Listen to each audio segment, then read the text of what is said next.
Retomemos os trabalhos, por favor, meus caros. Eis então que chega o grande momento, que é a nossa conferência de encerramento. Mas eu gostaria, antes de chamar o professor Maurício Zanoide à mesa, para que profira a sua fala, de dar alguns recados. Na verdade, eu quero falar duas coisas. Eu, como mencionou o Léo, decidi não fazer uma palestra para que tivéssemos mais tempo para ouvir os nossos convidados, não é? Mas algumas coisas eu realmente gostaria de dizer. E a primeira delas é, a pretexto de tudo que foi dito nesses 2 dias e do que o professor Fauzi acabou de dizer sobre a experiência chilena. Dizia o Fauzi, a experiência chilena deve ser compartilhada, não é? Isso nós vamos fazer por meio de eventos, por meio de cursos. Isto vai acontecer, na verdade, isto já está acontecendo no Brasil. O CERRA, o Centro de Estudos Jurídicos das Américas, em parceria com algumas entidades brasileiras, como o IBRASP e o Instituto Baiano de Direito Processual Penal, já tem organizado capacitações no Brasil e em breve teremos, se tudo der certo, alguma atividade semelhante em Curitiba. O Leonel está confirmando ali que isso é possível e em algum momento vai acontecer. Mas um pouco da experiência chilena já está à disposição de todos nós e vocês podem acessar isto gratuitamente por meio de um livro, que é esse que está aqui na projeção. Ele se chama Desafiando a Inquisição. Eu gostei particularmente muito da capa, porque você tem ali a estátua da Justiça do Supremo com uma espada cortando uma pilha de papéis velhos, não é? Esses papéis velhos são o processo escrito, este paradigma de processo escrito, porque há que efetivamente caminhar para um modelo de processo oral, nessa lógica adversary, nessa lógica acusatória.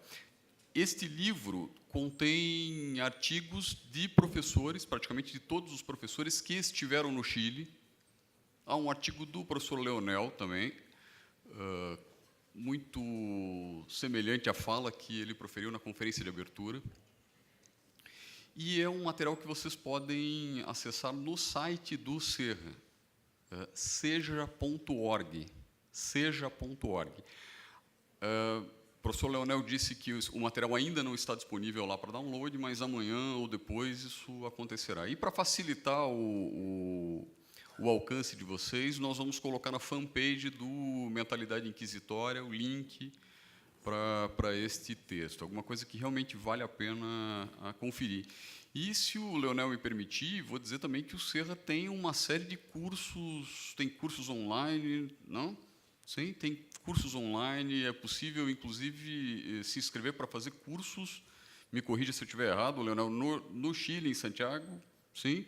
Qualquer interessado pode fazer a inscrição e participar. Então, vejam, são inúmeras as possibilidades em relação a isso. Não é? Então, seja.org, mas confiram depois lá no Mentalidade Inquisitória. Seja Américas. Desculpe, sejaaméricas.org. Isso, ok, agora está correto. Eu me emociono muito ouvindo o Fauzi falando, o Grandinetti falando, porque eles são, claro, nem vou dizer do Jacinto, porque o Jacinto é nosso guru, é nossa inspiração, é nosso, inclusive está descendo ele lá. E depois ele fica bravo comigo, porque ele diz, não é para ficar falando dessas coisas, né?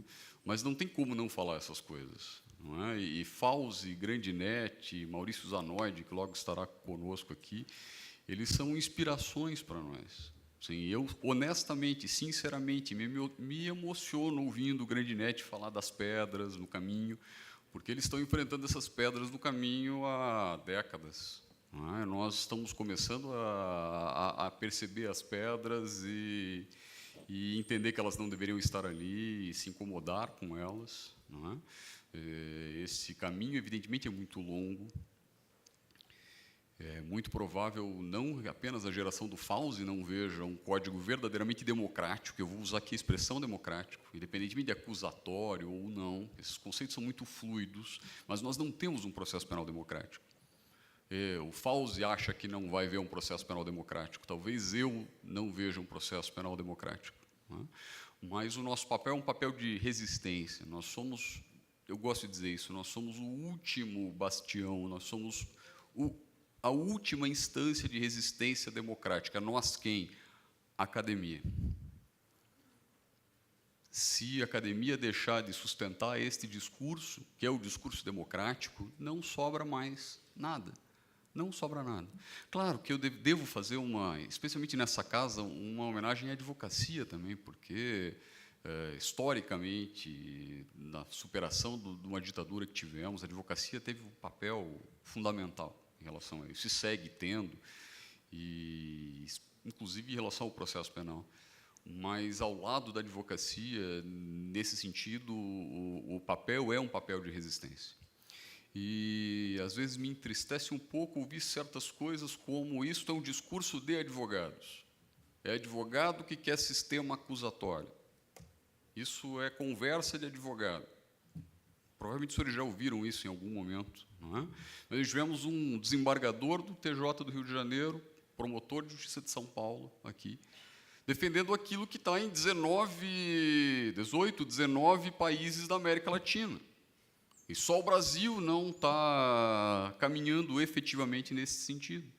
Eu vejo isso não é uma conversa de advogado, até porque, cá entre nós, muito sinceramente, para nós advogados, vou dizer muito honestamente mesmo, quanto mais persecução penal tiver, mais oportunidades de trabalho nós temos. Quanto mais violento for o processo penal, quanto mais o Estado intervir penalmente na sociedade, mais dinheiro os advogados vão ganhar. Dá para entender isso, não é? Dizer que nós queremos um processo penal democrático não é defender o interesse classista da advocacia. Então, todo esse discurso, tudo isso que se faz aqui não pode ser visto dessa maneira, efetivamente. Eu vou pedir ao Giovanni que coloque uma imagem aqui, e aí nós já avançamos. Vocês estão ouvindo abstratamente falar do processo chileno, e, claro, não temos tempo aqui de apresentar audiências gravadas, mas o Grupo Mentalidade Inquisitória está reunindo um acervo de audiências gravadas, estamos colocando legenda em algumas delas, para que isso seja acessível. Os chilenos falam rápido demais, é muito difícil acompanhar, eu estou falando sério. Porque o que nós gostaríamos é que vocês pudessem viver um pouco daquilo que vivemos no Chile, porque assistimos audiências, visitamos os gabinetes dos juízes, né, conversamos com os juízes, fomos à Defensoria Pública, fomos ao Ministério Público. Né, e essa imagem é uma imagem muito simples. Claro, isso não representa tudo aquilo que nós estamos tentando transmitir para vocês, mas, para mim, só isto já fala muito, porque o que você tem aí é uma sala de audiência da fase do juízo de mérito. E lá, ao fundo, vocês veem 3 juízes, que são os juízes que vão tomar conhecimento do caso exatamente neste momento. Eles não viram o inquérito policial antes, ou o procedimento de investigação preliminar antes. E diante do juiz está, vejam, 2 mesas, uma para o Ministério Público, uma para a defesa. Então, veja só, a coisa começa na topografia da sala de audiência. Certo? Veja, esta é uma topografia de sala de audiência que privilegia a igualdade entre as partes, a paridade entre elas. E só esta imagem já fala muito, porque não é muito difícil entender que nós precisamos caminhar nesse sentido. Uma refundação, e eu gosto muito dessa expressão que o Fauzi usa, e tenho reproduzido sempre que eu posso. Não é a reforma, nós precisamos da refundação do processo penal. A refundação do processo penal não diminui em rigorosamente nada, nenhuma das carreiras profissionais envolvidas na persecução penal. Nenhuma. Talvez quem mais cresça como carreira profissional neste câmbio seria o Ministério Público. O Ministério Público passa a ter uma importância e um peso muito maior numa estrutura adversarial. Mas, simplesmente, é por isso que eu trouxe essa imagem aí atrás, esta refundação do processo penal neste sentido, o que faz é colocar cada ator do processo penal no seu devido lugar. E, de fato, isso não é muito difícil de entender. E, de fato, não é possível imaginar que isso seja ruim, a não ser, é claro, e eu não vou voltar a falar do que os outros já falaram, em perspectivas de disputas de poder, né, que é algo que, nesse sentido, tem que ser muito menor do que esta defesa como resistência daquilo que a nossa Constituição estabelece, daquilo que entendemos que democraticamente o processo penal deve ser. Vou dizer a vocês também que, além desta imagem, as audiências, para aqueles que eventualmente tenham interesse em assistir isso, estarão disponíveis na fanpage do Mentalidade Inquisitória e no canal do YouTube. Já temos algumas dessas audiências prontas, então nós já amanhã ou depois já vamos subir lá e vocês vão ter condições de entender aquilo que o Leonel mencionou, que são basicamente 3 audiências, né? Uma de investigação, uma de controle da acusação e o juízo de mérito. Sim? Bem, até falei um pouco mais do que pretendia, mas vamos para a nossa conferência de encerramento. Eu convido o professor Maurício Zanoide de Moraes, professor livre-docente da Universidade de São Paulo, ex-presidente do Instituto Brasileiro de Ciências Criminais e advogado, a assumir o seu lugar na mesa.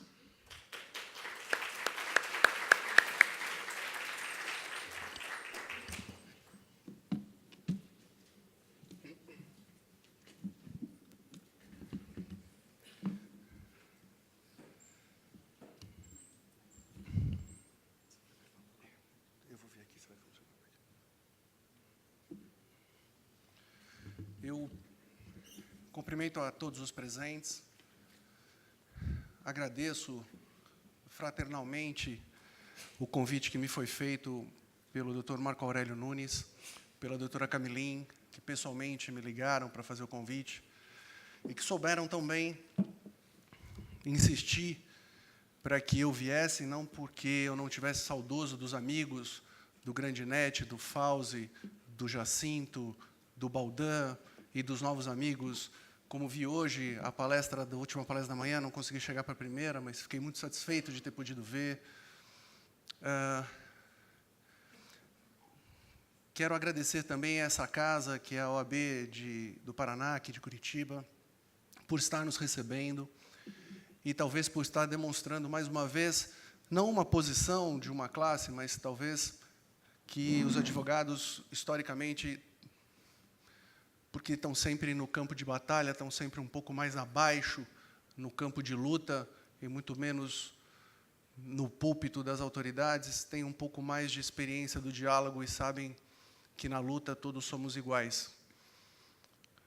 Quero agradecer ao OAB de Curitiba e do Paraná por esse conforto de nos receber aqui. Eu quero, já de antemão, acabar com a expectativa de todos, que foi criada em torno de mim, falando que vai ser a palestra de encerramento, enfim, que é uma falsa ideia essa. Na verdade, as pessoas todas são amigos, e os senhores não repararam que eles falaram tanto quanto com seriedade, mas estavam todos brincando com relação a essa palestra. Eu jamais poderia vir aqui, depois das palestras que os senhores viram da noite, quanto mais as que me antecederam, e que eu não pude assistir, e falar, ou querer falar, ex-professo, ou ex-cátedra, porque eu jamais seria capaz de superar a fala das pessoas que me antecederam. Nem pretendo, talvez toque em alguns pontos o que é natural dentro da nossa identidade de pensamentos e de crenças, mas, na verdade, eu vou evitar ao máximo trilhar os caminhos que já trilharam, porque não conseguiria fazer melhor. Me lembro, citando o Grandinetti, e não é por uma questão de idade, mas é simplesmente porque foi um fato, Grandinetti. Eu me recordo quando comecei na pós-graduação da USP, Um dos primeiros textos que foi me dado para ler foi um texto seu, daquela primeira edição daquele livro sobre as garantias constitucionais. E eu já estava tão acostumado a ler os textos do Afrânio. Não conhecia o Afrânio pessoalmente, não lhe conhecia também pessoalmente, mas era perceptível no texto que eram densidades completamente diferentes, embora ambas fossem profundas. Eu não poderia, portanto, ter aqui qualquer tipo de vaidade em dizer que posso melhorar a fala das pessoas que me antecederam. Senhores, eu fiquei pensando o que dizer de um evento que se chama mentalidade inquisitiva. Primeiro, eu pensei em dizer que eu não tenho mentalidade inquisitiva, portanto, convidar a pessoa errada. E estou esse tempo todo tentando compreender por que não se chama mentalidade acusatória, mas, enfim, deixemos a inquisitiva. E fiquei pensando como explicar para os senhores por que isso existe, por que isso é tão forte em nós e por que isso é tão difícil de ser vencido. E quando eu falo nós, eu não me refiro especificamente às pessoas presentes aqui nessa sala. Eu me refiro, na verdade, a uma questão da humanidade, da história da humanidade. E é preciso que se entenda isso, porque se isso não for compreendido, nós não vamos saber, na verdade, onde é que mora a nossa inquisitividade. A nossa inquisitividade, a nossa, de todos aqui presentes nessa sala, precisam começar a ser, a cada um de os senhores, privadamente, precisam começar a ser reveladas e percebidas. Porque se nós não começarmos a perceber onde está, onde nasce, onde se forma, qual é a origem, os senhores não conseguirão entrar num tribunal ou numa sala de aula ou exercer a profissão dentro de dos papéis cabíveis dentro de um processo penal e ser acusatório, e sair de lá e continuar com uma vida absolutamente inquisitiva. A origem disso tudo, como bem observado pelo Grandinetti, não poderia esperar outra coisa, embora a Igreja, o direito canônico, a Igreja Católica, ganhe uma certa proeminência merecida, afinal foram séculos e séculos de Inquisição, na verdade, a inquisitividade e o procedimento inquisitivo já precedeu a isso. Ele existia já no período anterior, e para a nossa cultura e para a nossa formação, fiquemos no direito romano, que já é suficiente, até porque os romanistas já nos serviram com muitos estudos das fontes romanas para mostrar que a inquisitividade existiu ali. Muito bem lembrado pelo Grandinetti, ao final do século I e II a.C. e começo da fase já considerada depois de Cristo, houve uma mudança de regime político. Saiu-se da República e começou o Império Romano, já numa fase em que, na decadência, no prenúncio da decadência, o Estado romano buscou aquilo que todo Estado busca, recrudescer a força e o poder através do Império. Nesse momento, o sistema inquisitivo, na verdade, o sistema nominado por eles é cognitio extra ordinem, e esse procedimento de cognitio extra ordinem nada mais é, muitos autores romanistas dizem isso, nós estamos diante da Inquisitio renovada. A Inquisitio veio com uma maior força, e ela veio, e aí começam as histórias a se entender, ela veio embebida em todos os pilares do direito canônico, que era um direito muito mais organizado, que era um direito muito mais estruturado dentro de uma... As coisas na história, quando as pessoas dizem assim, na história do direito, olha, então terminou essa fase, começou a próxima fase, as coisas não são bem assim. Nada termina numa hora e no dia seguinte começa uma outra coisa. Até porque as pessoas que viveram na véspera são as pessoas que vivem no dia seguinte, e a cultura permanece. Então, os primeiros 3 séculos depois de Cristo, foram muito importantes, e são muito importantes quando se estudam os registros históricos, para que todos entendam como foi que o Estado imperial, o poder, não se esqueçam, e os senhores não podem perder de vista, que Roma era o mundo conhecido, Roma era a nação onde o sol não se punha, onde, em qualquer horário do dia daquela nação, havia sol, de tão extenso que era o domínio romano. Num determinado momento, existe um golpe de Estado, cai a República, sobe o Império, mas acontece que Roma era muito grande, Roma não é como hoje em dia, que basta um celular ou a internet e as pessoas se comunicavam. Demoravam meses para que as informações chegassem. E o imperador precisava controlar toda aquela grande extensão. Ele, então, recrudesce ao máximo os procedimentos criminais. Ele refunda, usando a expressão do Fauzi, a Inquisição na sua mais intensa e mais forte forma. E, para isso, ele vai buscar bases lógicas e bases culturais no direito canônico. Se os senhores quiserem ver, basta que os senhores leiam o Iuris Corpus Civilis, quer dizer, não recomendo que os senhores leiam isso, mas, enfim, as Institutas de Justiniano.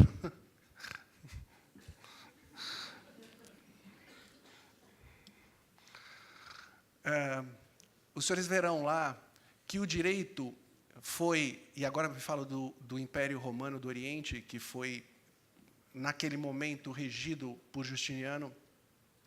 Ele pega tudo que havia de registros históricos de Roma, consolida ao seu modo, pela sua perspectiva e conforme os seus interesses, e estabelece um processo inquisitivo extremamente forte. Então, é preciso que os senhores entendam que a religião, o direito canônico e a Igreja Católica foi a base usada por um Estado imperial. Essa base usada por um Estado imperial, com o decorrer do tempo, esta base, se tornou um Estado autoritário. E ele se tornou um Estado autoritário, e vejam, eu gosto de história. Eu não sou historiador, mas eu gosto de história. Mas as coisas que mais me chamam a atenção na história, primeiro, são as explicações que a história proporciona na compreensão do direito. E uma outra coisa que me fascina na história é como os seres humanos são incapazes de aprender com a história e como eles repetem os mesmos erros. É algo que me assombra.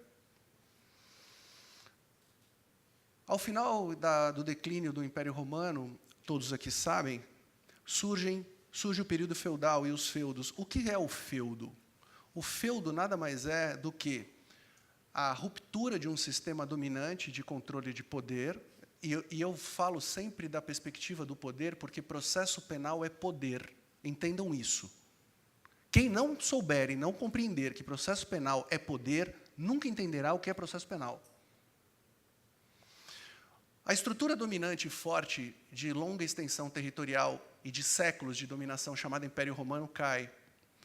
As cidades, aqueles povoados, ficam absolutamente perdidos e se sentem inseguros. Eles se fecham em feudos, em estados, cidades, em feudos, se encastelam, e o senhor que oferece para eles a melhor segurança é exatamente a cidade para a qual as pessoas caminham, mesmo sabendo que viveriam e seriam vassalos, intramuros, de um novo senhor. Mas foi isso que a humanidade escolheu fazer, caminhar intramuros, viver intramuros.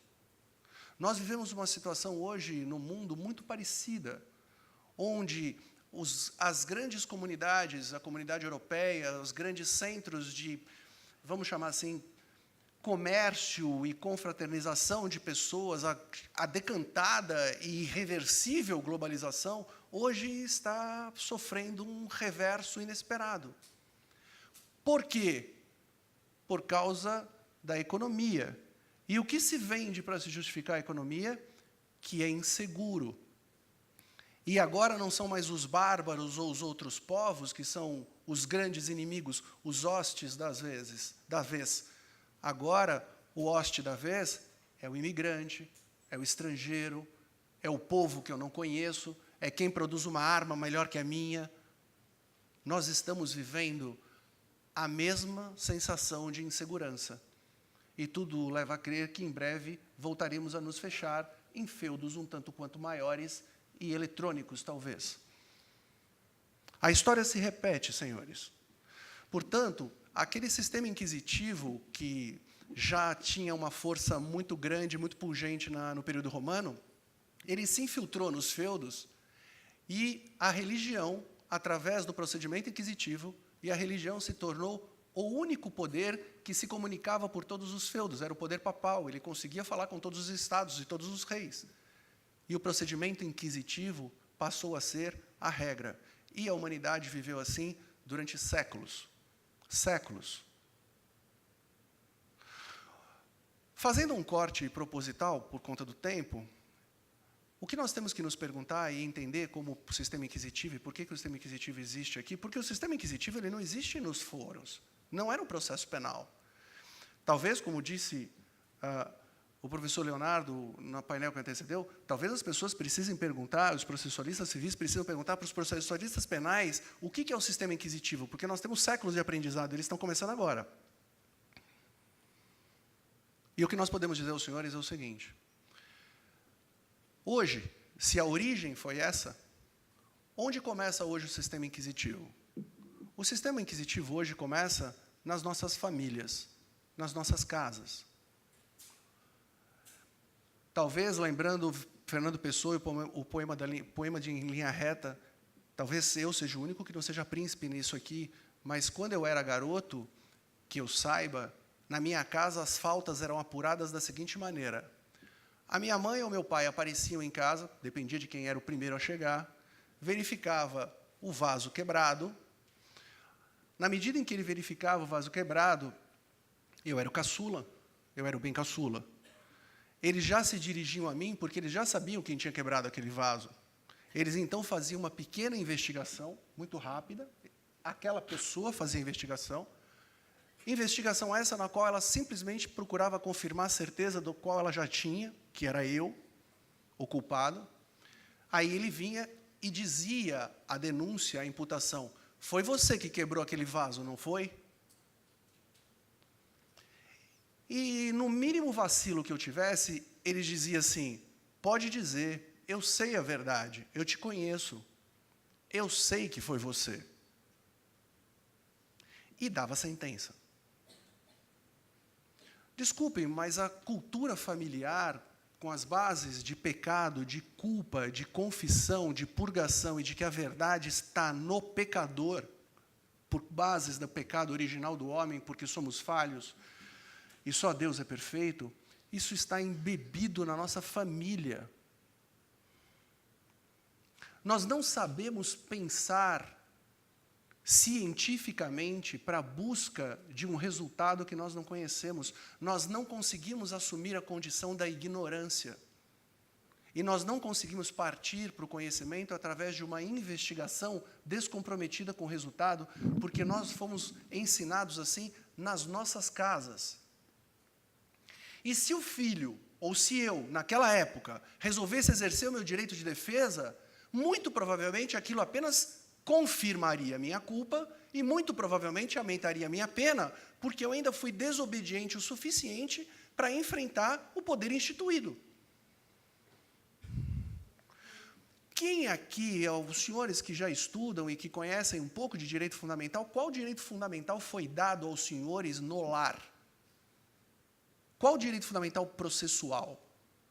Alguém deu para os senhores ampla defesa, contraditório, direito à prova, vedação da prova ilícita, por exemplo, abrir o seu caderno para ver se tinha alguma coisa lá dentro, pegar o estojo? Isso é invasão de privacidade, não teve ordem judicial. Ninguém me consultou para saber o que tinha que ser feito. Senhores, isso é hilário, mas isso explica muito. Isso explica quase tudo. Isso explica um comportamento que sai do micro familiar e vai para o macro social, onde nós assistimos coisas todos os dias nos meios de comunicação sobre acusações de morte, corrupção. A matéria que mais vende é o crime. Da mesma forma que no direito romano, o que alimentava, o que divertia, o que cuidava aquelas pessoas era comida e morte, pão e circo. Eles chamavam de circo. Hoje nós temos um circo midiático, mas nós confortamos as nossas desgraças assistindo nos meios de comunicação desgraças alheias maiores que as nossas. Isso diz muito do sistema inquisitivo. Isso está nos senhores. Os senhores foram forjados assim. Muitos dos senhores, como eu, ou foram para a igreja para fazer a sua primeira comunhão, a sua Eucaristia, e aí tiveram que aprender que tem que confessar e que tem o pecado. E eu estou ensinando isso para as minhas filhas, porque, enfim, eu tenho que dar uma religiosidade para elas. Mas eu sou aquela pessoa que, quando eu descubro um ilícito, falo tudo que eu descobri para minha mulher e falo para ela, ó, vai lá e vê o que você acha. Eu já fiz a minha parte. Honestamente. E fiquei muito feliz um dia em que minha esposa, minha filha tinha 4 anos de idade, estávamos num hotel, aí minha mulher chegou e falou assim para as meninas, eram 2 meninas, são, né? 2 meninas. Elas são 2 meninas. Botou lá, falou assim, ó, fica na banheira aí brincando que o papai e a mamãe vão arrumar o quarto e vocês ficam aí na banheira. Aí nós estávamos lá arrumando o quarto, efetivamente estávamos arrumando o quarto. E aí eu olho assim no banheiro e vejo a espuma saindo pela porta do banheiro. Eu não falei, alguma coisa errada aconteceu. Quando eu volto, elas tinham pego todos os vidros de shampoo e jogado na água, e estavam lavando todas as bonecas e coisas que tinham. Aí eu chamei a minha esposa e falei, ó, está, enfim. A minha esposa ficou muito irritada, brigou com as meninas, deu um castigo, botou de, vocês é um absurdo, enfim, não podia fazer um negócio desse, exagerou, ela exagerou. Mas nós tínhamos um combinado que jamais, se ela falasse, eu contrariava, depois a gente conversava. E aí ela foi para o outro lado, aí eu fui falar com as minhas filhas, falei, ó, vocês ficam aí, isso era coisa errada, tal. Aí minha filha de 4 anos falou assim para mim, mas papai, ninguém disse que não podia usar o shampoo na banheira. Aí eu olhei para a cara da minha filha e falei, ninguém falou isso para você, eu sabia que não tinha falado. Ninguém falou isso para você, ela falou não. Eu falei, tá bom, tudo bem. Aí eu fui lá no outro cômodo, cheguei para minha esposa, falei assim, foi meio demais, né? Ela falou, foi meio demais. Aí eu falei assim, mas a sua filha está lá querendo falar com você. Aí ela falou assim para mim, o que ela está querendo falar comigo? Eu falei, sobre o princípio da anterioridade da lei penal. Vai lá, que você vai ter que explicar para ela por que você aplicou uma sanção sem dizer que a regra não podia ser violada. Ela foi o que eu faço. Falei, o problema é seu. Você criou o problema, você vai lá, se resolva. Ela está certa, nós estávamos errados. Preciso tomar cuidado com essa menina. Senhores, socialmente falando, nós estamos numa situação muito pior, porque nós assistimos isso nas televisões e julgamos e prejulgamos as pessoas. Nós sabemos o que as pessoas são sem sequer conhecermos as pessoas. A presunção de inocência, ela é algo absolutamente inexistente, porque nós trabalhamos socialmente com a presunção de culpa. Essa é a sociedade brasileira, essa é a cultura social brasileira. Por quê? Porque a sociedade brasileira trabalha em altos índices de criminalidade e num alto índice de impunidade. E existe um senso comum de que todas as pessoas que eventualmente são faladas como, ou indicadas como eventuais suspeitas, provavelmente culpadas são. Porque nós carregamos essa síndrome inerente e contagiosa do pecado em nós. E isso é o sistema inquisitivo na veia cultural de uma sociedade inteira. Ser acusatório é antinatural, é anti-intuitivo. Vocês precisam aprender a ser ou pensar de forma acusatória. O inquisitivo já nasce aprendido e ensinado pelos senhores, para os senhores. E isso é um problema. Por quê? E aqui qual é o ponto dessa segunda parte da minha fala sobre a questão familiar e social? O ponto importante disso é que isso torna o pensamento acusatório anti-intuitivo.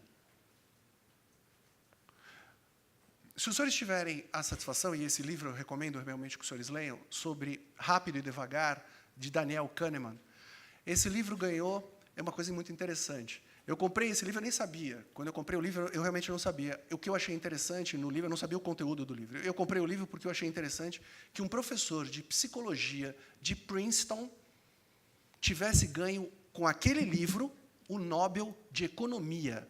Eu achei esse negócio assim, falei, que eu preciso ler esse negócio? Não é possível, um professor de psicologia ganha o Nobel de Economia. E nesse livro, o que ele ensina é que nós temos 2 tipos de pensamento, o rápido e o devagar. Resumindo um livro, que é isso aqui, e o que para nós interessa aqui, é o seguinte. Nós temos dois tipos de pensamento, um pensamento rápido e intuitivo. Esse pensamento é o mais comum para nós, é o que gasta menos energia. E é o pensamento que, embora nos pareça lógico, sempre nos leva a incidir em erros. O pensamento devagar é um pensamento mais complexo, mais difícil, gasta mais energia e as pessoas tendem a não usá-lo. É exatamente com o pensamento rápido e intuitivo que os políticos se servem, e este é o ponto, para incutir a insegurança que nós temos que acreditar que vivemos. Porque quanto mais insegurança nós tivermos, mais nós repetimos o erro daquela comunidade feudal, que dá mais poderes ao senhor feudal e troca de dono, mas não troca de pensamento. O discurso sobre a servidão de La Boétie é uma aula sobre isso. Como os seres humanos livres procuram o seu próximo dono. Nós repetimos as mesmas coisas, embora essas obras sejam clássicos. A insegurança, as altas taxas de criminalidade e, não dito para nós, a ineficiência do sistema criminal como um todo, que alimenta e retroalimenta a violência na sua pior forma, que é criar criminosos, na medida que encarcera desesperadamente, e nós trataremos isso mais adiante, é esse sistema para o qual nós aumentamos o poder inconscientemente, porque queremos fugir de uma insegurança que nos foi contida, nos foi inserida, nos foi inculcada por um discurso político, de controle, porque eu controlo os países quando eu invento guerras com o estrangeiro. Ou ninguém viu isso recentemente. Eu aumento a popularidade dos grandes líderes na medida que os grandes líderes defendem o país da guerra do povo inimigo. Eu consigo votos, intuitivamente, eu levo as pessoas a me darem votos, na medida em que eu vendo para as pessoas, não que eu vou melhorar a vida delas, mas que elas estão inseguras e eu vou defendê-las. O sistema acusatório é contraintuitivo, principalmente na sociedade brasileira. Existe uma obra do professor Rubens Casara que ele estuda o processo penal e a cultura brasileira do processo penal, e da nova república, e ele demonstra lá que o brasileiro é, por excelência, basta os senhores verem as pesquisas atuais, mas ele demonstra lá um servidor da violência pública contra o povo, ou seja, contra ele mesmo. Basta que os senhores vejam as estatísticas, as pesquisas, que vai estar escrito lá. O povo quer pena de morte. Mas o povo não pergunta quem será o morto. Porque se quem for o morto são as pessoas que normalmente frequentam o cárcere, o povo que diz que quer a pena de morte vai acabar recebendo a pena de morte para ele mesmo. Porque o público dos condenados não mudará.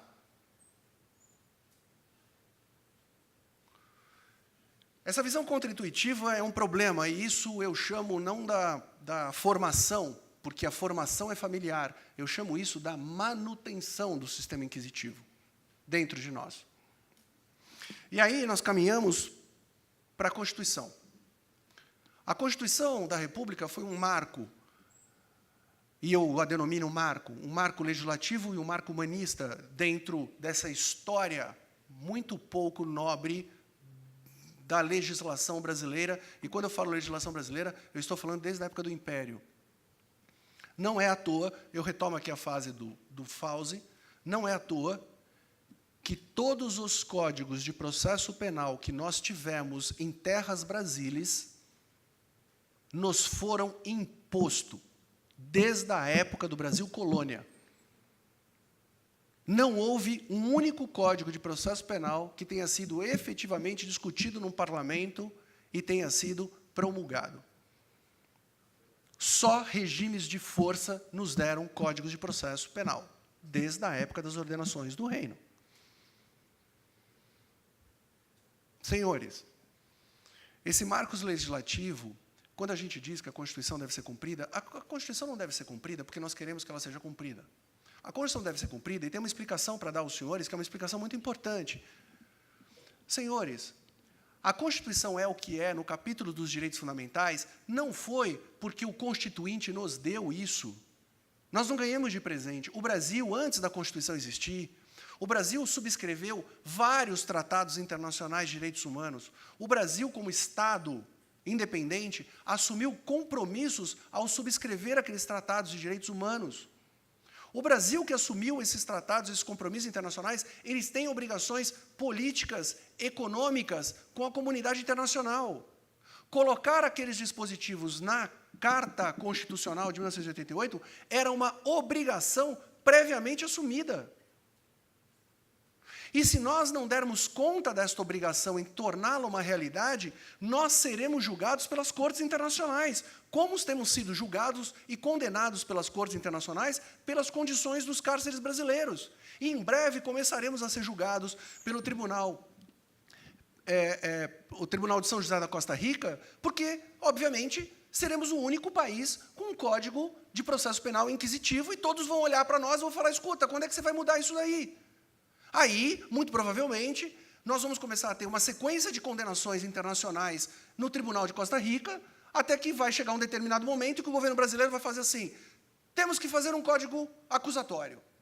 E aí nós faremos, provavelmente, um código acusatório à la brasileira. Como é um código acusatório à la brasileira? Nós temos duas alternativas. Se formos felizes, pegaremos um bom código e copiaremos. Se não formos felizes, farão um novo código, um novo código no sentido de edição nova, mas um código antigo todo remexido, e batizaremos aquilo de código acusatório. E falaremos, pronto, está aí o código acusatório. Quantas vezes fomos condenados nos tribunais internacionais? Tantas vezes, pega esses dispositivos, coloca no código e a gente falou que cumpriu. Aqui no Brasil e no direito, existe uma piada muito sem graça, mas que explica muito do direito brasileiro e das escolhas do brasileiro. A piada é a seguinte, os jesuítas chegaram aqui no Brasil para, obviamente, dar alma para aqueles ímpios, aqueles bárbaros, aqueles animais que eram os índios, que não tinham alma, então eles tinham que vir aqui trazer alma para eles, para salvá-los. E aí chegaram lá, na tribo lá, pegaram lá o Tupi, te batizo, de hoje em diante o seu nome é Pedro, não é mais Tupi, é Pedro, é um nome cristão, agora você está batizado, você está salvo. Pronto, agora você é filho de Deus. E o Tupi? Pedro. Aí chegou na Semana Santa, porque na minha época era assim, na Semana Santa não podia comer carne. Agora aliviaram para todo mundo, dizendo que não, é só na sexta. O Papa falou, não, teve um... Né? Mas na minha época era a semana inteira sem carne.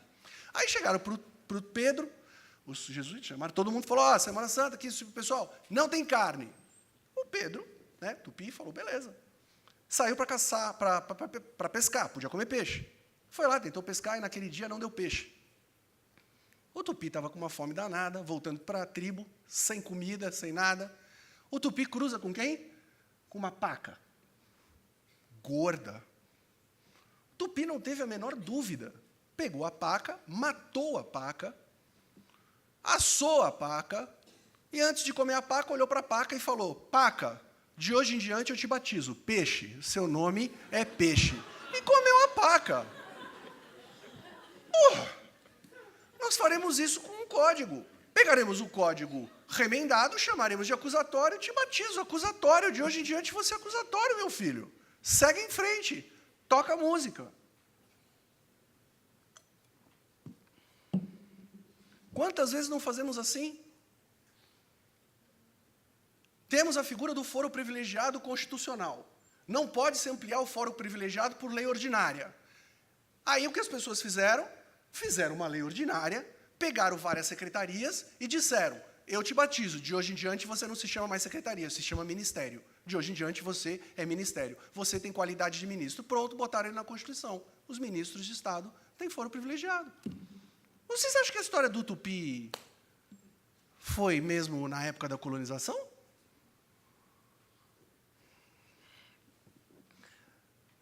Esses compromissos constitucionais assumidos de direitos humanos, eles não foram cumpridos, desde 1988. Nós temos déficit legislativo, nós temos um déficit executivo, nós temos um déficit judiciário, e nós precisamos reconhecer, nós temos um déficit acadêmico.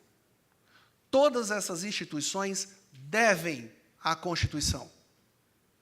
Devem, como brasileiros, que cumprir os compromissos assumidos com a comunidade internacional para sermos minimamente dignos de nos chamarmos integrantes dessa comunidade. O déficit legislativo, sem dúvida nenhuma, é o pior de todos. Não existe nenhuma produção legislativa efetivamente contínua e séria neste país. Neste país, nós não temos nenhuma instituição que pratique, que estude e que formule política criminal.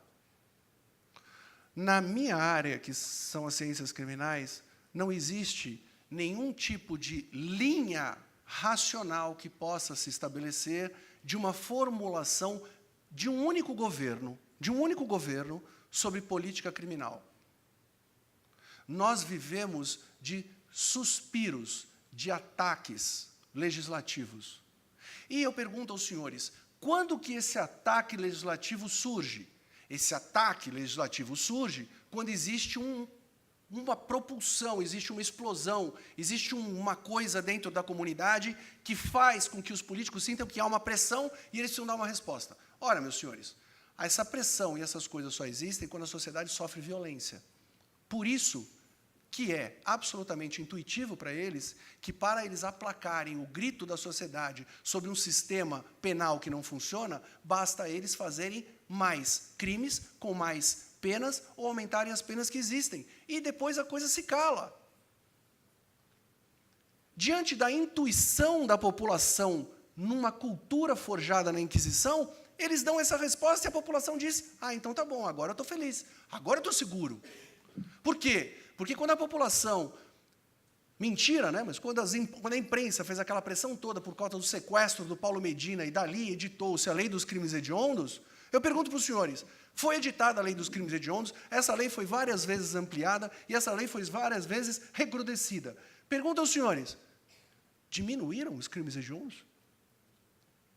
Acabaram os crimes hediondos?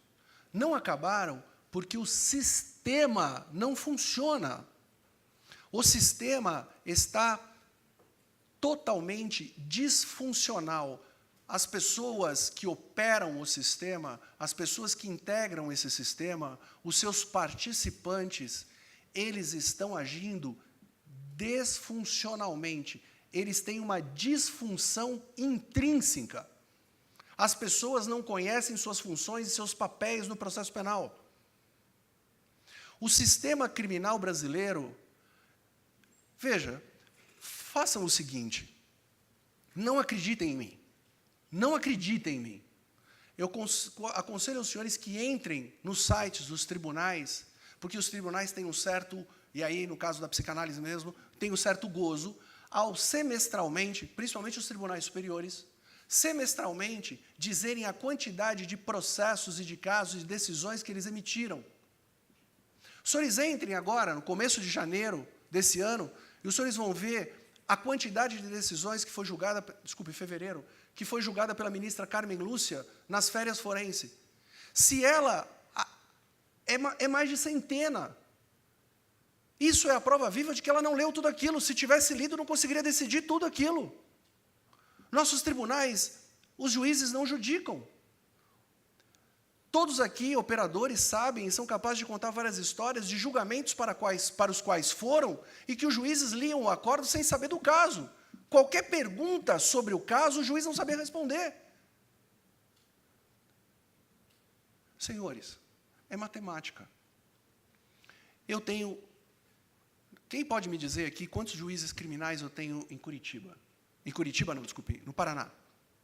Mas eu devo ter X. X. É para isso que serve o X. X.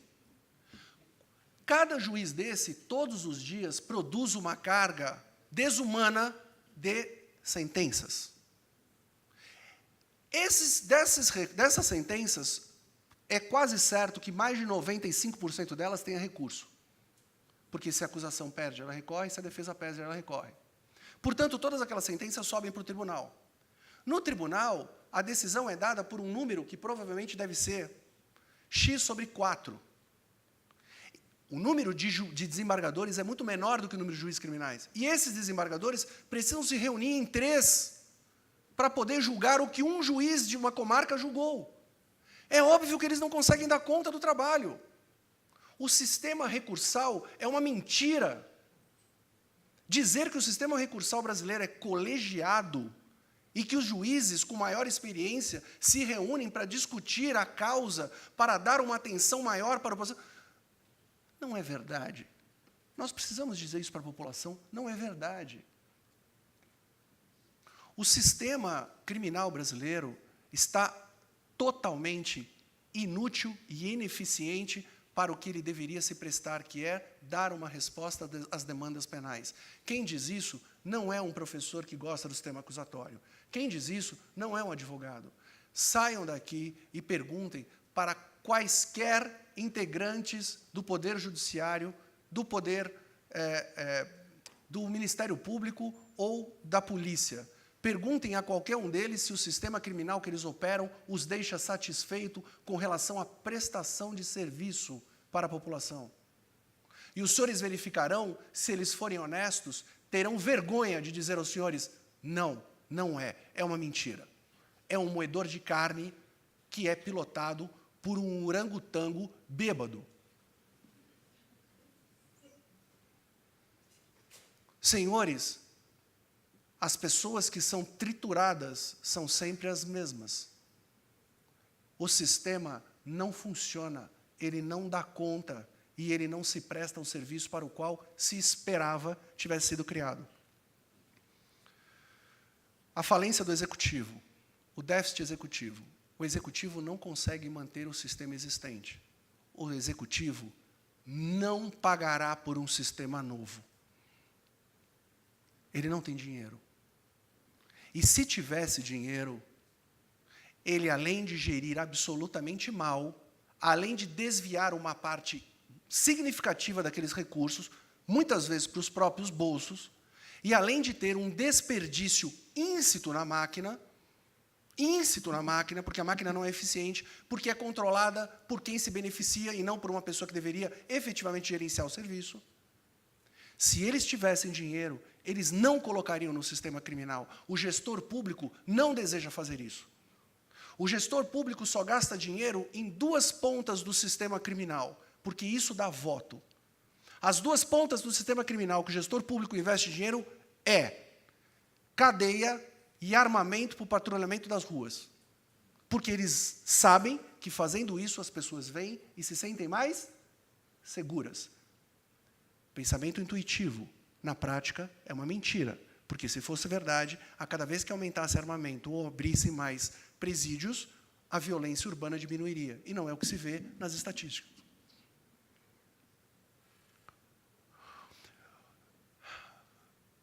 O Fauzi me antecedeu na fala e disse uma coisa que eu queria dizer aos senhores que é absolutamente óbvia. O Código de Processo Penal brasileiro, eu estou esquecendo que ele é uma cópia do Código Italiano de 1930, eu estou esquecendo todas as coisas fascistas que foram ditas, eu estou esquecendo porque já disseram. Eu só quero que os senhores pensem só assim. O Código é de 1940. Nós estamos em 2017. Eu faço uma pergunta aos senhores. Os senhores conhecem algum âmbito do conhecimento humano? Os senhores conhecem algum âmbito das ciências biológicas, tecnológicas ou humanas que continua a mesma de 1940 até 2017? Os senhores estão satisfeitos com uma ciência e com uma prestação de serviço que foi projetada para 1940, quando as cidades tinham pequenas centenas de pessoas e hoje tem pequenas milhões de pessoas? O sistema não foi projetado para isso. O déficit do poder executivo é não prestar um serviço de organização e procedimento para as instituições criminais, sejam elas quais forem.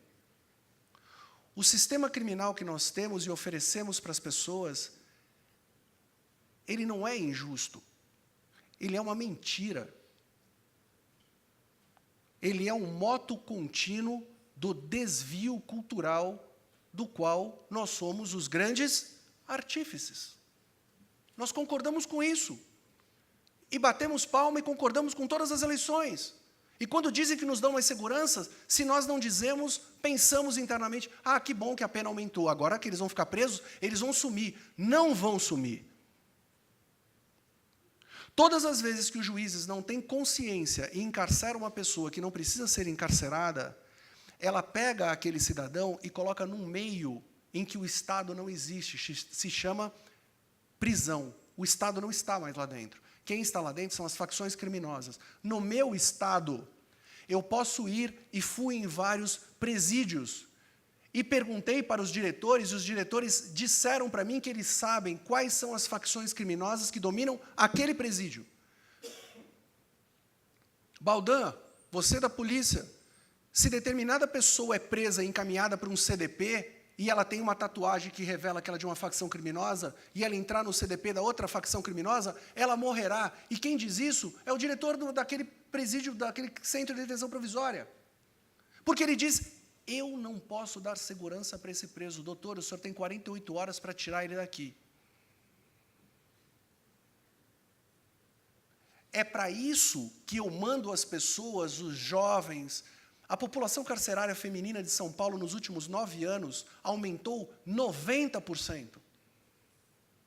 Quando eu mando as pessoas para lá, eu estou dando para as facções criminosas dos presídios massa de manobra, gente fresca para ser o exército que eles põem na rua contra aqueles juízes que acham que fazem segurança pública prendendo pessoas. Mas qual é a novidade do que eu estou dizendo? Alguém aqui está espantado, está ouvindo pela primeira vez? Alguém aqui nunca pensou nisso na vida?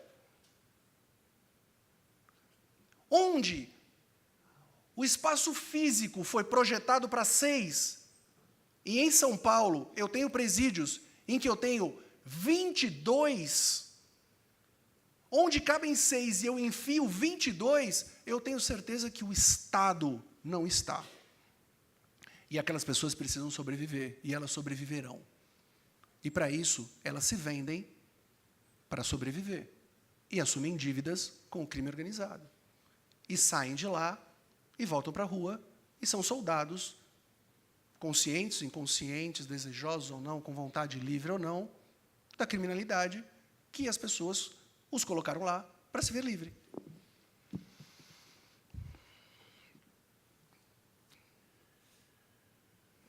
Ninguém gasta dinheiro com o sistema criminal, porque o sistema criminal cuida de bandido. Gastar dinheiro com o sistema criminal para o gestor público é gastar dinheiro com bandido.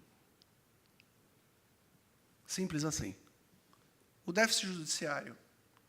O judiciário assume efetivamente um papel de segurança pública, quando não caberia a ele a isso, nem por disposição constitucional. Os juízes fazem isso por autopreservação. Os juízes fazem isso achando que, fazendo isso, protegem seus filhos. Eles são seres humanos que vivem na sociedade e que foram criados na mesma cultura que nós todos. Nós não podemos criticá-los. Nós temos que criticar a forma pela qual nós estamos sendo formados e mantidos. É disso que se alimenta o sistema inquisitivo. Eu não posso esquecer que tudo isso é inquisitivo e querer mudar só o sistema de processo penal achando que ele vai funcionar. Ele não vai funcionar. As pessoas não sabem procurar os fatos, as pessoas não sabem se debruçar sobre a pesquisa. Senhores, estamos só aqui, ninguém vai saber o que nós estamos falando. Senhores, quantos dos senhores já fizeram trabalhos científicos? Eu me refiro a todos, eu pergunto a todos, eu não espero resposta, eu só espero uma análise de consciência.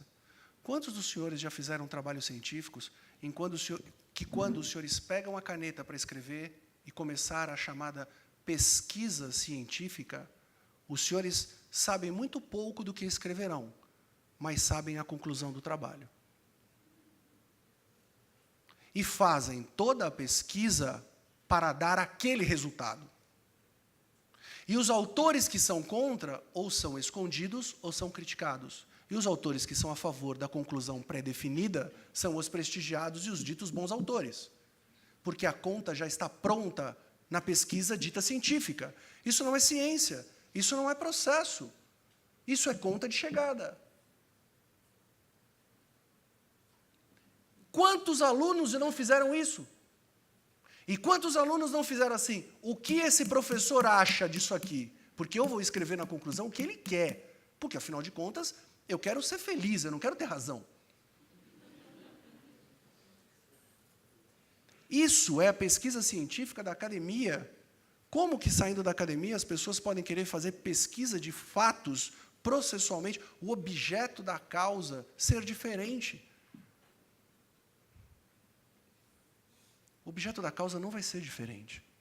Ele vai ser produzido do mesmo jeito, porque, pela forma rápida de pensar, nós estabelecemos padrões de comportamento decisório. Por isso que juízes pegam o processo, olham a capa, veem o crime, alguns leem a denúncia e dizem assim: já sei qual vai ser a sentença. Por quê? Porque ele já decidiu aquilo 50 vezes, e na cabeça dele é mais uma que ele vai aplicar o mesmo método, portanto, o resultado tem que ser o mesmo. Isso é inquisitividade. Quem consegue julgar o 50º processo como se fosse o primeiro? Porque aquela vida do 50º processo é só ela é a primeira para ela mesma, ela é a única. Mas quem pensa assim? Como os senhores veem, o problema do sistema inquisitivo não está lá fora. O problema do sistema inquisitivo está em nós. Por isso que o Jacinto já disse, já vi isso várias vezes, não vi sua manifestação aqui, mas deve ter dito, que na comissão de reforma do Código que você participava, muitas vezes você estava lá discutindo, de repente você se pegava numa concordância inquisitiva, nem percebendo que era ela, inquisitiva. Porque nós cometemos esses deslizes, é muita cultura, é muita religiosidade. O déficit acadêmico. Senhores, nós temos uma... Vamos falar só depois da Constituição, tá bom? Eu quero que os senhores peguem a palavra processo. Processo. E eu quero que os senhores pesquisem o significado dessa palavra processo nos autores da Academia Brasileira. E os senhores verificarão que os senhores encontrarão, sem errar, dezenas de compreensões sobre o que é processo. A Academia não conseguiu oferecer para a população sequer um vocabulário técnico uniforme. O mínimo que se espera de uma coisa que se chame ciência é que ela tenha um vocabulário técnico em que todas as pessoas possam falar a mesma língua. Os senhores já ouviram falar do CID? O Brasil, a academia, as pessoas que estão aqui nas suas frentes, nunca conseguiram produzir um vocabulário técnico, processual, penal, consolidado. Portanto, se nós estivéssemos comparando com o CID, eu falo processo, o Jacinto entende ação, o Fauzi entende procedimento e o Grandinetti entende jurisdição. E vão justificar isso com uma pilha de autores, porque nós não temos sequer isso para oferecer para o legislador. Não que ele vá respeitar, mas pelo menos nós tínhamos a obrigação, como academia, de ter oferecido. Qual foi a academia, quais foram as instituições científicas, quais foram as universidades públicas que, cumprindo sua obrigação pública, redigiram um código de processo acusatório para mostrar para os senhores? A academia também tem um déficit. A academia tem uma falta com os senhores.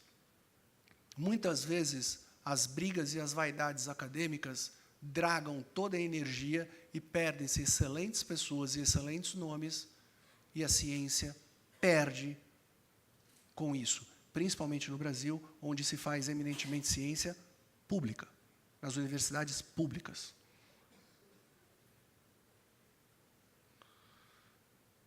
Esse é também um obstáculo da inquisitividade.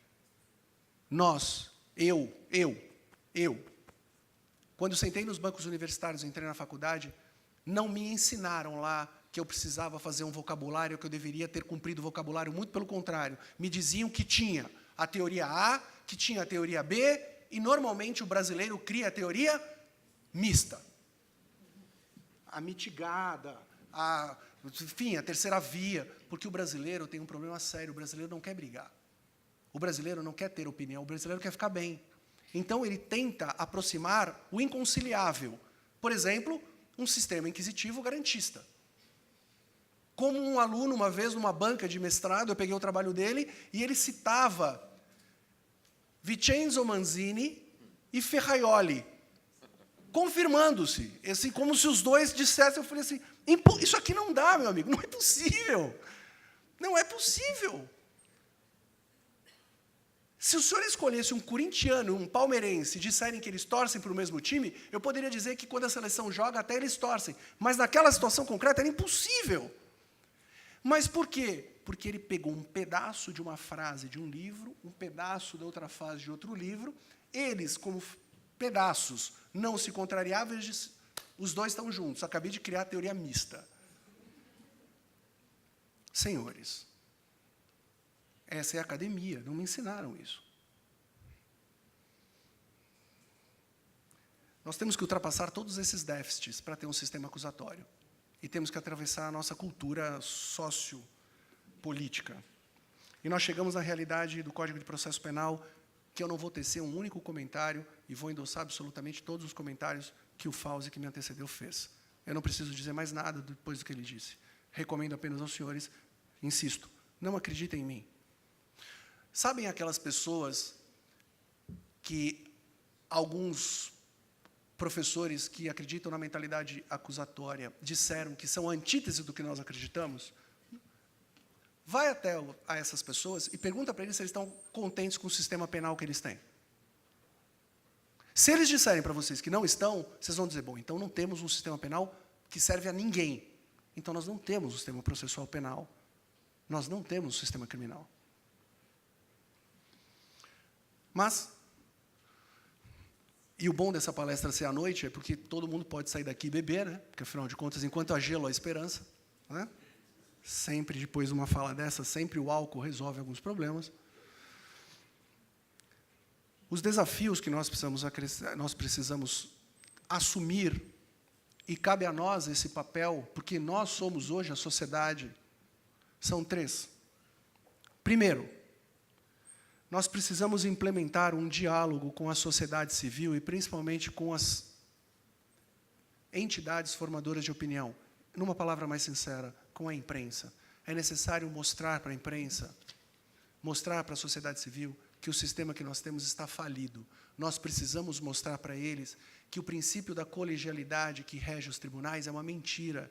Nós vamos pegar as estatísticas da GV e mostrar que 98,7% dos casos julgados no STJ são decisões unânimes.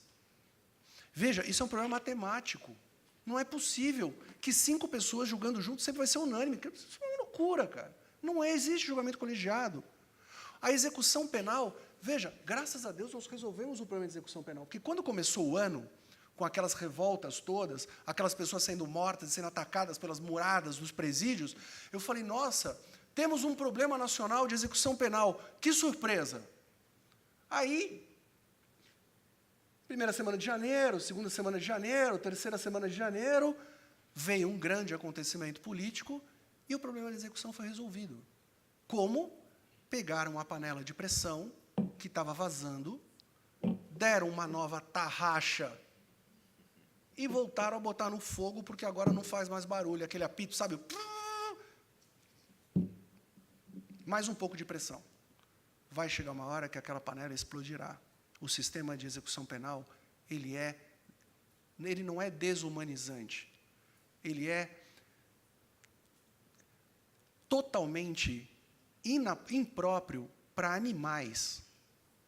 Se nós pegássemos animais e colocássemos no sistema carcerário que nós temos, muito provavelmente nós seríamos condenados pelas comunidades internacionais por tratamento cruel com animais. Quem colocaria o seu cachorro dentro de um quarto com outros 22? durante anos.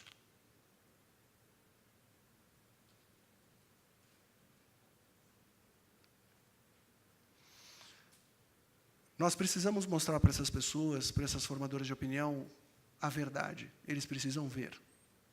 Se não acreditarem, não será mais problema nosso, porque o nosso problema é apenas dizer a eles. Nós precisamos demonstrar que um processo penal acusatório, veja, de 19 países da América Latina, 18 tem. Eu não posso só eu estar certo, levando em consideração que o meu é de 80 anos atrás. E o deles foram todos feitos depois da reforma constitucional deles. Não é possível que só eu esteja certo. É conveniente esse sistema para alguém, mesmo que seja para nós. Ele é conveniente. Nós precisamos desvincular ciência criminal de política, no sentido de direita ou esquerda. Ciência criminal é política, mas ciência criminal deve ser política criminal, deve ser política de Estado, não pode ser política de governo. Ciência criminal é para tratar problemas fundamentais da sociedade brasileira, não é de esquerda ou de direita, é o necessário, é o ideal. Isso precisa ser dito para as pessoas. Quando eu defendo o sistema acusatório, eu não sou de esquerda. Quando eu defendo o sistema aquisitivo, eu não sou de direita. Isso é, no mínimo, uma estultice, se não científica, pelo menos educacional. É mais ou menos como dizer que a Terra está no centro e o Sol é que gira no planeta, no sistema solar em volta da Terra. Porque é o que eu vejo, né? Não, mas desculpa, já acabou esse negócio, não existe mais. Não, eu vejo assim, portanto é assim. Segundo desafio, vencer as resistências dos agentes institucionais. Fauzi, você disse o suficiente. Todos têm que aprender novas funções. Todos precisam passar por um novo aprendizado. Isso vai ser difícil, mas isso é necessário, porque senão não há código novo que resista à mentalidade antiga. Terceiro desafio, elaborar e entregar aos parlamentares propostas consistentes. Essas propostas, efetivamente, precisam ser apresentadas com pesquisas, com levantamentos de campo, com demonstrações da ineficiência do sistema criado por eles e, principalmente, é necessário mostrar aos parlamentares, porque eles não sabem, é preciso mostrar aos parlamentares o custo das decisões legislativas que eles tomam. Os parlamentares fazem escolhas legais e não têm a menor ideia de quanto isso custará ao executivo para implementar. Quando eles tomam essa decisão, o executivo, não tendo recurso para implementar, não implementa. E as soluções viram falácias, viram mentiras, viram leis que não se aplicam, ou se aplicam ao modo antigo. Eu reputo que essa, entre outras, essa foi a grande doença da lei do juizado especial criminal. A lei do juizado especial criminal, eu me recordo, Fauzi, estávamos juntos na pós-graduação quando os professores discutiam os projetos, a mentalidade que formou aquela lei era completamente diferente. Acontece que pegaram a lei do juizado especial criminal e fizeram com ela um procedimento sumaríssimo. Estou falando de São Paulo, após o expediente do juiz. Os juízes criminais, após as 6 horas da tarde, quando acabava o expediente dele, ele precisava começar a julgar e tratar do juizado especial criminal. Pergunto aos senhores, com que disposição os senhores acham que os juízes faziam isso? A primeira vara de juizado especial criminal da Barra Funda, quando foi criada, anos depois, quase uma década depois, a primeira vara da Barra Funda recebeu 25 mil processos para uma juíza. Os senhores acham que isso é desejar a eficiência do sistema? Os senhores vão dizer para mim que o Tribunal de Justiça não sabia o que estava fazendo quando despejou 25 mil processos em cima de uma pessoa? O que ela fazia? Audiências coletivas. As audiências de transação penal eram feitas no Tribunal do Júri, no auditório da Barra Funda, com 200 pessoas. Olha aqui, quem é que aceita R$50? Levanta, por favor, aquela moça ali, assina lá o papel, paga os R$50, os senhores não me repitam mais os fatos. Era assim que as audiências eram feitas. Eu fiquei indignado. Eu fui falar com a juíza, eu falei, mas excelência, Desculpe, eu sou do IBCCRIM, eu sou advogado, está aqui minha OAB, eu estou tirando aqui. Não pode, doutora. A senhora, doutora, eu estou com 22 mil processos. Eu falei, como? Ela falou 22 mil. Eu falei, mas a senhora tem juiz assistente? Ela falou, não tenho. E ainda tenho que fazer as audiências. Eu falei, doutora, eu entendo perfeitamente o que a senhora está fazendo. Desculpe tomar seu tempo, obrigado pela informação. O que eu vou falar para aquela mulher, para aquele ser humano? Desejei o bem dela, falei, pô, tem alguém no tribunal que não gosta dessa mulher, tem alguma coisa que ela deve ter feito, não é possível. Mas eu estou dizendo a realidade para o senhor, isso aconteceu. Como é que o senhor... E aí, o que o legislador fez em 2008? Transformou o juizado especial criminal, que era uma outra coisa, no rito sumaríssimo.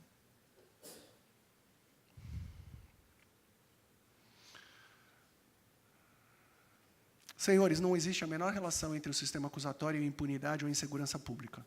Isso precisa ser dito. Só que eu só posso dizer isso quando as pessoas entenderem que muito da insegurança pública que as pessoas acreditam existir é incutido nelas e elas têm pensamentos intuitivos. O sistema acusatório é contra-intuitivo. Senhores, é a nossa vez. Nós vamos ter que nos haver com esse problema que durante séculos não foi consertado. A única coisa que tem de bom é que quando eu estava no lugar dos senhores, nenhuma pessoa disse para mim o que eu estou dizendo aos senhores.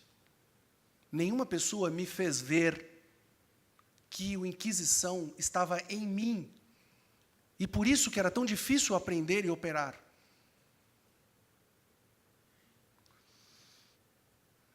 Quis o destino que fôssemos nós a estarmos aqui na nossa vez. Quis o destino que fôssemos nós nesse momento difícil do cenário nacional. Um momento muito delicado, onde falta tudo. Falta dinheiro, falta ouvir o outro, falta razão, falta o mínimo que é respeito à alteridade. Senhores, é muito fácil para mim chegar aqui e dizer para pessoas como Marco Aurélio, como essas outras pessoas que me antecederam, outros professores com os quais aprendo sempre, sobre inquisitividade e sobre o sistema acusatório. Difícil é dialogar com aquelas pessoas que realmente acreditam que o sistema inquisitivo é o melhor, e é com essas pessoas que nós temos que dialogar. Quando eu falo que as pessoas precisam enxergar o outro e ver o outro no processo penal e dar a ele ouvido, como foi dito pelo Grandinetti, ouvir, ser ouvido, eu preciso ouvir aquele que é diferente de mim. Grandinetti, eu não acredito que nós podemos ter um sistema acusatório nem perto do que nós podemos imaginar como puro, porque eu não acredito que exista um sistema acusatório puro.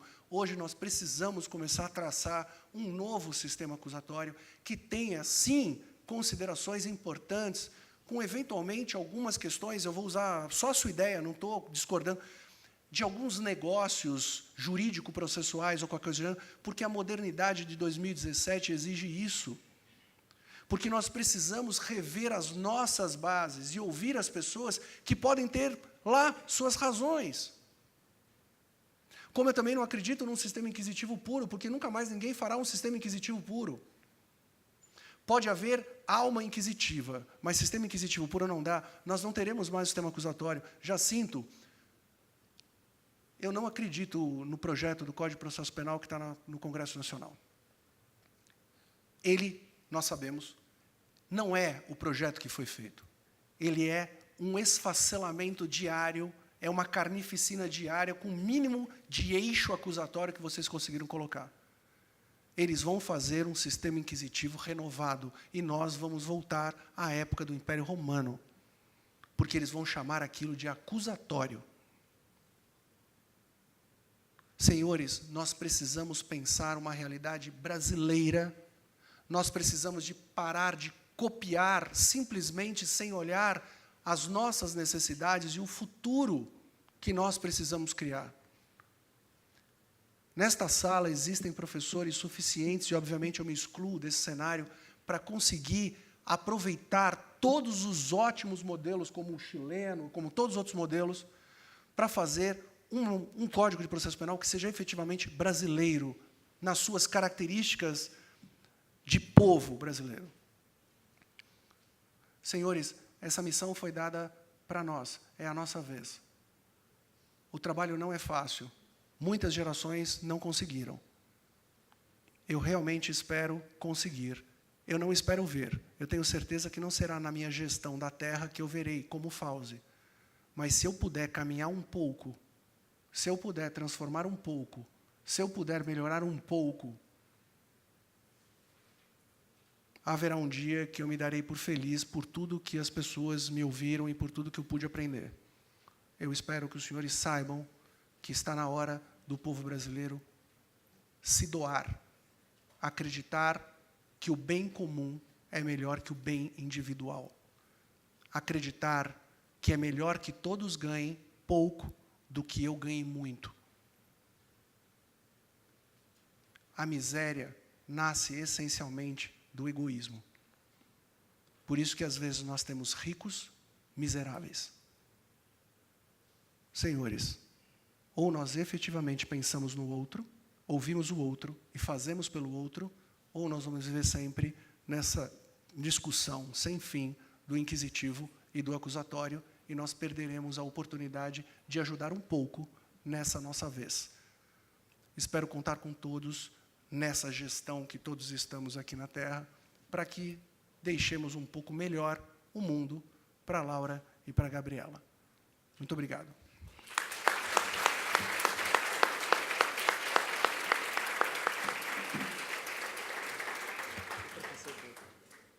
Maurício, eu te agradeço muito mesmo pelas palavras que precisavam ser ditas, muitas vezes duras, mas é algo que precisa ser dito efetivamente. E digo que a mim pessoalmente é uma satisfação muito grande tê-lo aqui encerrando esse nosso evento, porque você me disse para colocar no teu currículo que era amigo do Marco Aurélio, não é? E é claro que reunir os amigos é um pretexto, se pode dizer, para organizar esses eventos, mas muito mais do que isso, para seguir lutando contra o nosso Tupi, ou Pedro, não é? E você perguntou por que o grupo era mentalidade inquisitória e não acusatória. Eu disse isso na abertura do evento, mas é justamente porque nós precisamos chamar o Tupi de Tupi e não de Pedro. Então, enquanto tivermos o que chamamos de mentalidade inquisitória, é isso que tem que estar naquele cartaz, porque é isso que chama a atenção, é isso que... Isso tem alguma coisa errada, todo mundo se sente meio incomodado com aquilo, não é? E o que pretendemos é exatamente que isso incomode, porque isso deve incomodar. Simplesmente por isso, ele é o Tupi. Tupi. Já encerrando o evento, eu preciso fazer alguns agradecimentos, mas, por favor, aguentem mais 2 minutinhos. E é claro que o primeiro... Você tem mais espaço. O primeiro agradecimento a vocês todos presentes, que aguentaram toda essa maratona, não é? É verdade que é muito pesado, então, de coração, agradeço muito aqueles que estão aqui conosco ainda. Agradeço a Ordem dos Advogados do Brasil, Paraná, por ter nos cedido todo o apoio logístico, espaço. Sem a OAB Paraná, esse evento não teria acontecido.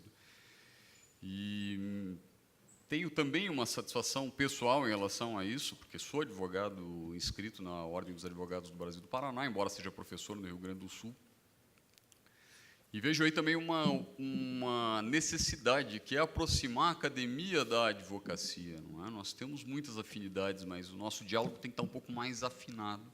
E talvez esses eventos que compartilhamos possam ser um caminho para isso.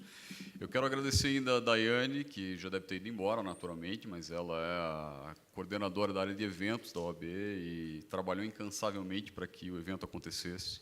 O Cal Garcia, que preside a Comissão de Advogados Criminalistas, mas precisou viajar, então não está conosco, mas também fundamental. todas as entidades, o negócio apagou aqui, eu até achei que ia apagar a luz, ainda bem que isso apagou o negócio aqui atrás, mas vocês viram que há um conjunto de entidades apoiadoras do evento, e também vai meu agradecimento a elas. E agora alguns agradecimentos especiais. Giovanni e Camilin são professores, membros do grupo, mas eles são o motor das atividades e dos eventos todos, e além de serem amigos, pessoas por quem temos muito carinho, são essenciais, são vitais. E eu agradeço pessoalmente, não apenas em nome do grupo, mas pessoalmente. Todos os amigos do Chile que vieram nos prestigiar o evento, vieram da Bahia, vieram de Minas, vieram do Rio Grande do Sul. Isso simplesmente mostra a importância do que nós estamos fazendo aqui, não é? Leonardo Costa de Paula, meu amigo, parceiro no grupo Mentalidade Inquisitória, Jacinto. Leonel, que nos ofereceu uma palestra excepcional ontem, e muito do que estamos dizendo hoje aqui nós devemos à experiência que ele nos proporcionou lá no Chile, não é? Os professores, advogados, membros da Associação Paranaense de Advogados Criminalistas, da Associação Brasileira, também gostaria de agradecer a todos, já saudando também. E 2 recadinhos muito simples. O Grupo Mentalidade Inquisitória faz uma seleção de pesquisadores, periodicamente, e a ideia é pesquisar justamente a reforma do Código de Processo Penal neste diálogo com a experiência latino-americana. Então, nas próximas semanas, nós vamos divulgar lá na fanpage do grupo, no Facebook, a chamada para a seleção de pesquisadores. Como disse, o grupo é suprainstitucional. Vocês estarão vinculados ao grupo lá da Universidade de Passo Fundo, mas é possível que um pesquisador de qualquer lugar do Brasil trabalhe nesse mesmo sentido e depois publique seu texto e depois apresente seu trabalho num congresso como esse, não é? Eu disse que divulgaríamos o local do próximo evento, ainda não posso confirmar isso, mas iniciamos as tratativas para realizar o 4º Congresso Mentalidade Inquisitória em Minas Gerais, mas logo, logo nós teremos novidades em relação a isso. Então, declaro encerrado o 3º Congresso Internacional Mentalidade Inquisitória e agradeço a todos.